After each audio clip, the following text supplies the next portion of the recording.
bigyan niyo po kami ng halimbawa. Paano ba makakamit sa pamamagitan ng paggawa ng batas ang kapayapaan sa Mindanao?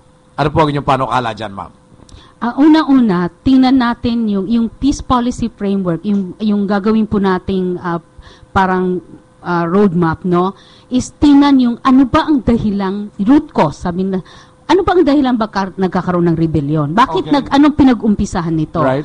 At pag tinanong po natin yung mga Moro kung bakit po nagkaroon ng gera, marami pong dahilan. Una is yung sinabi nilang economic marginalization. Sila po yung, mula nung masakop sila ng bansang Pilipinas, kasi hindi po sila ang position po nila is hindi po sila na-conquer, no, during the colonizers. At ang ibig sabi nila, nung hindi sila na-conquer ng colonizers, malawak po at very progresibo yung kanilang pamayanan. Tapos nung maging party sila ng Pilipinas, naging mahirap po sila. So, nagkaroon ng economic marginalization. Naging mahirap sila. So, sabi nila, that's an injustice to us, no? Pangalawa po is yung representation. Dati, sila po yung humuhubog ng kanilang lipunan. Sila yung leader ng kanilang lipunan. Pero tingnan nyo po ngayon, 15 years, walang senador na Muslim. So, walang representation, no, in terms of articulating.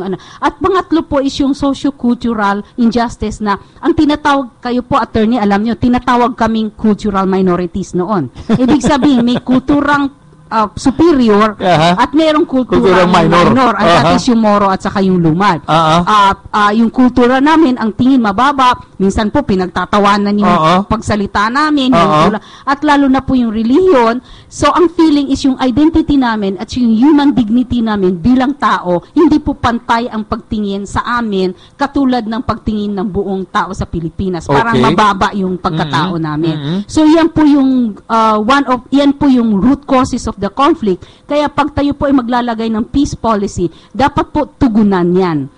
Vibrant economy, para hindi po sila parang namamalimos dito sa bayan ng Pilipinas, at hindi sila mahirap at walang lawlessness. Pangalawa po is yung political representation.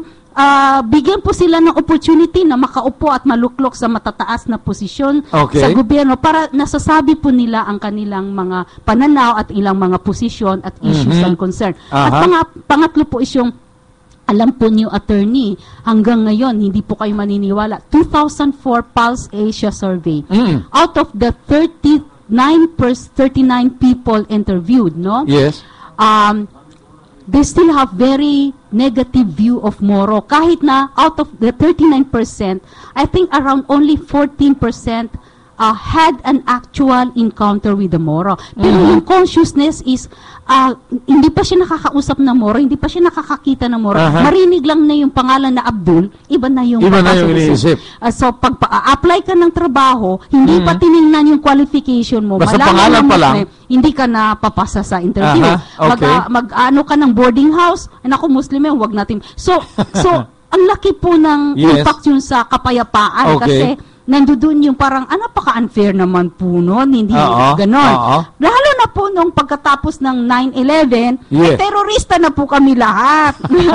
So, yan po yung, ayusin natin yan at i-promote natin ang isang bansang Pilipinas na pagkakaisa ang mga tao, kay anong relihiyon, kay anong tribo, isang bansang Pilipinas na merong respect sa diversity at isang bansang Pilipinas na lahat tayo makikinabang sa Pilipinas. Kasi po, attorney, yung poverty ng Pilipinas, ayusin lang na, di ba alam po nyo, Mindanao is the land of promise, Mindanao is the food basket. Ngayon, with this poverty that we have, if we revive the agricultural industry of Mindanao, we can feed the entire country. Hindi na po tayo mag-import ng kung ano pa dyan, na karamihan pagkain. Kasi Mindanao can feed that. So, ibig sabihin po noon, pag inayos po natin yung root cause of the problem, as we make the Moro and the Lumad equally, treat them equally, give them equal opportunities in education and in work, they can be of asset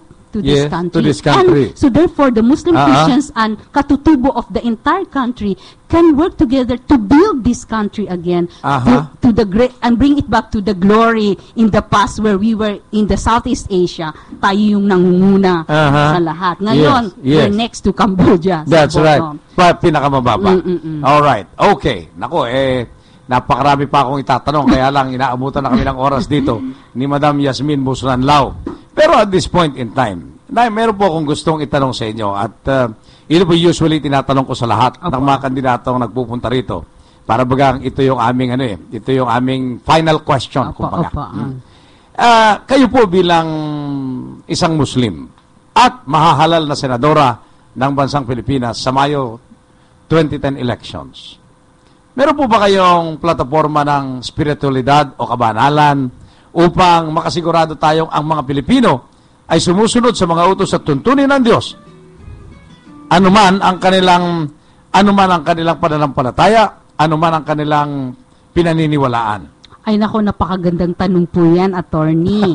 Kasi kung ako po, narinig niyo mula umpisa, kapayapaan. At ang kapayapaan nag-uumpisa sa kalooban. Okay. Hindi ka makakagawa sa iyong personal. It starts within, no? Yes. At ang kapayapaan, makukuha mo yung pag meron kang matindi at malalim na spirituality. Opo. Kasi unang-una, kapayapaan sa loob, at lalabas yun Hindi ka makakagawa, makakaisip, makapagsalita ng kapayapaan kung wala yun sa kalooban. Kung sa loob mo, hindi ka mapayapa. At makikita natin yung kapayapaan, pagbabalikan natin yung spirituality natin. Ang unang-una, iisa lang ang Diyos, attorney, alam That's natin. Right. Tinatawag natin siya ng iba-ibang pangalan, pero iisa lang at ang Diyos. Pangalawa, lahat ng tao magkakapatid yan. Nanggaling tayo sa isang magulang natin, Adam, at tapos lahat tayo lumabas. So, kahit ano ka man, magkakapatid tayo kahit anong gawin natin. So, isipin natin na kahit magkakaiba tayo ng pananampalataya, kultura,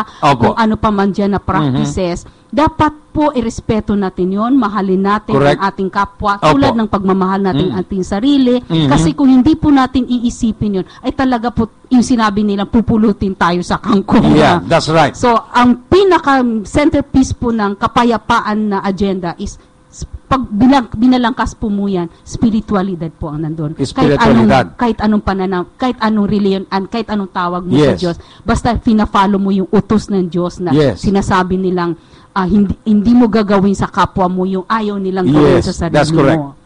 At, alright. So, yun po yung sagot ko. Napakaganda po niyan. And certainly, ako po sumasang-ayon dyan sa ganyang klase ng pananaw. Ano pong masasabi ninyo sa mga pananaw na marami pong problema sa mga lahing Kristiyano dahil marami sa kanila hindi na nakakaalam ng tunay at totoong salita ng Diyos mula sa kanilang sariling Biblia, hindi rin sumusunod sa mga utos at tuntunin ng Diyos na nakasaad sa Biblia nila, at meron din pong mga kapatid nating Muslim na hindi na rin nag-aaral, nakakapagbasa ng Quran, kaya nagkakaroon ng paglihis sa mga aral. Ano po ang pananaw niyo dyan, Madam Yasmin Busranlao? Siguro kailangan bigyan natin sila ng motivation. Unang-una po is yung katulad po, marami po tayong mga religious leaders. Sana po, bago din po sila magsalita tungkol sa salita ng Diyos, sila din mismo ginagawa nila. Yung leadership by example. Kasi marami po tayong mga religious leaders na pag magsalita sila galing sa Biblia at sa Quran, sinasabi nila, pero pag tininan mo naman yung ugali nila, taliwas doon. So, paano po nila makukumbinsi yung mga yung kababayan natin, mga kapatid natin? So, una po, siguro yung mga religious leaders natin, dapat din po, siguro, bago sila makakonvince, tingnan mo nila kung sila po ay naisa sa buhay nila yon. Para leadership by example. Pangalawa po, bigyan po natin sila ng oportunidad na sila ay magkaroon ng access diyan sa sinasabi nating spirituality, no? Sa lahat po ng ginagawa natin sa buhay natin, mapolitika, ma-ekonomiya, ma-social, lagyan po natin ng spiritual context yan. I think very, very important po na ibalik natin yung mga moral recovery program yan. Based on spirituality. Not based on religion. Pag religion, mag-aaway tayo Pero pag spirituality, pag sunod sa mga utos at tuntunin ng Diyos, ano man yung utos at tuntunin niya, kay nanggaling sa Biblia o sa Quran, makakabuti yun. Opo. Ako po, kinu-question ko po yung turo na sinasabi nila spiritual, pero pag nagsalita, kinukondem yung ibang... mahirap yun. Oo. Na ang sinasabi sila lang. Oo, mahirap yun. Parang mahirap yun. So,